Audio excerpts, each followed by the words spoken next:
Hi, good afternoon. My name is Bradley Phillips, and today I'm going to be giving these gentlemen an informative speech on a band called Dirty Heads.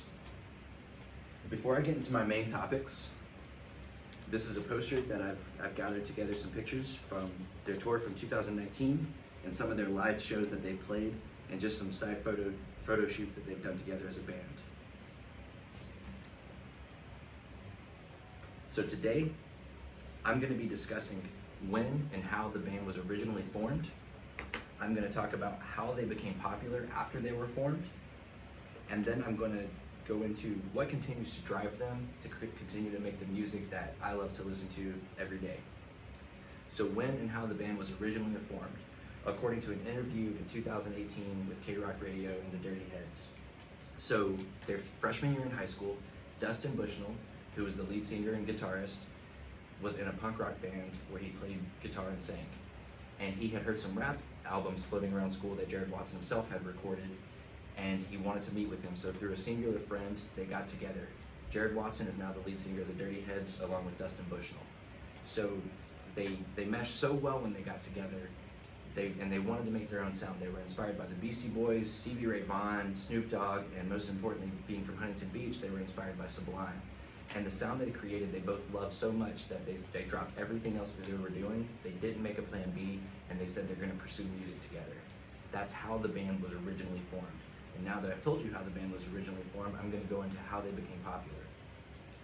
So in 2005, they finally got a label deal with Warner Brothers Records, and they recorded an album called Any Port in a Storm. Now, to this point, they still didn't have a single, they didn't have anything released off of it, and due to creative differences, Warner Brothers was pulling away from them, and they sat on their album for almost two and a half years. So the band wrote 4 more songs and sought out a person who their manager connected them with at K-Rock Radio, and they took their demo to them to try to see if they could get a radio single. They didn't like the first one, the second one, the third one, or the fourth one, and while they're sitting there discussing how they can possibly get a song on the radio, a 5th song comes on that was accidentally burned to the album called Lay Me Down. It was a rough demo, it hadn't been mastered, it hadn't had anything done to it, and the person at K-Rock loved it so much they put it out on the radio that night. That song catapulted them to #1 on the alternative Billboard in America and Australia. So it wasn't just their California roots, and it wasn't just popular in LA. This song blew up across the country and almost the world. So that's how they became popular. Now, what continues to drive the band, according to their bio on dirtyheadsofficial.com, is their inspiration that they got from being let down by Warner Brothers and understanding how difficult it really was to make music. They toured nonstop, and they just want to continue to make albums for us so that they can gift us music year after year.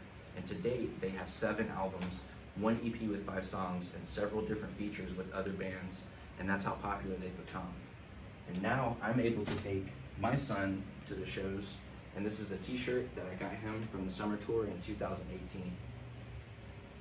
So today, I discussed with you guys how and when the band was originally formed, how the band became popular, and then also, most importantly, what continues to drive them, their inspiration, and how many albums they have to date. And what I want to leave you guys with is a clip from one of my personal favorite songs, Sloth's Revenge. Got mine. We're never gonna lay down, we ain't going nowhere. You can come and give a try. Our bond is our blood and thicker than water, like Goonies never say die. Oh, like Goonies never say oh, like Goonies never say die. Thank you guys so much for your undivided attention.